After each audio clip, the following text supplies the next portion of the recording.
आगामी विधानसभा निवडणुकीसाठी महाविकास आघाडीच्या मुख्यमंत्री पदाचा चेहरा ठरवण्यात यावा असं काही दिवसांपूर्वीच खासदार संजय राऊतांनी म्हटलं होतं. बिनचेहऱ्याचं सरकार अजिबात चालणार नाही अशी भूमिका देखील त्यांनी मांडली होती. अर्थात त्यांच्या मनात उद्धव ठाकरे हेच मुख्यमंत्री पदाचा चेहरा असतील हे ओळखायला कुण्या ज्योतिषाची गरज नाही.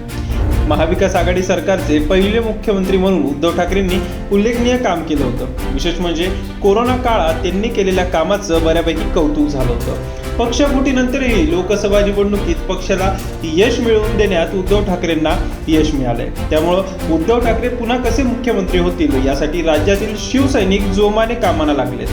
काँग्रेसच्या बाबतीत बोलायचं झाल्यास गेल्या लोकसभेच्या निवडणुकीत काँग्रेसला केवळ एक खासदार निवडून आला होता. त्यामुळं यंदाच्या निवडणुकीत मिळालेल्या घवघवीत यशामुळं काँग्रेसचा आत्मविश्वास वाढला आहे. विधानसभेलाही आपला पक्ष किमया करून दाखवेल असा विश्वास काँग्रेसची नेते मंडळी व्यक्त करते. बाळासाहेब थोरात, विजय वडेट्टीवार, नाना पटोले ही नेते मंडळी सत्ताधाऱ्यांवर तुटून पडत आपली ताकद दाखवून देत आहेत. त्यामुळं लोकसभेपाठोपाठ विधानसभाही जिंकून दिल्यास हायकमांड नाना पटोलेंना रिटर्न गिफ्ट म्हणून मुख्यमंत्रीपद देऊ शकते.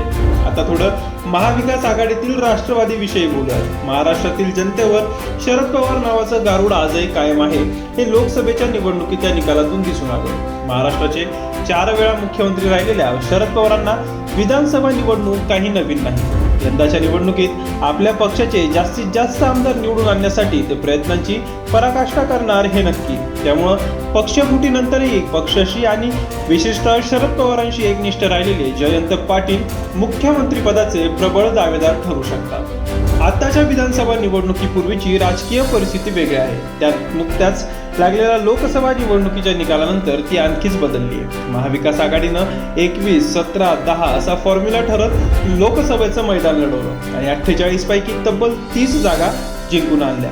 या निकालानं शिवसेना ठाकरे गट, काँग्रेस, राष्ट्रवादी शरद पवार गट या तिन्ही पक्षांचा आत्मविश्वास कमालीचा दुणावला आहे. पण ती लोकसभेची निवडणूक होती आणि ही विधानसभेची निवडणूक आहे. त्यामुळं या निवडणुकीत महाराष्ट्रात सर्वात मोठा पक्ष ठरण्यासाठी जो तो पक्ष आपल्या पदरात जास्तीत जास्त जागा पाडून घेण्यासाठी धडपडतोय.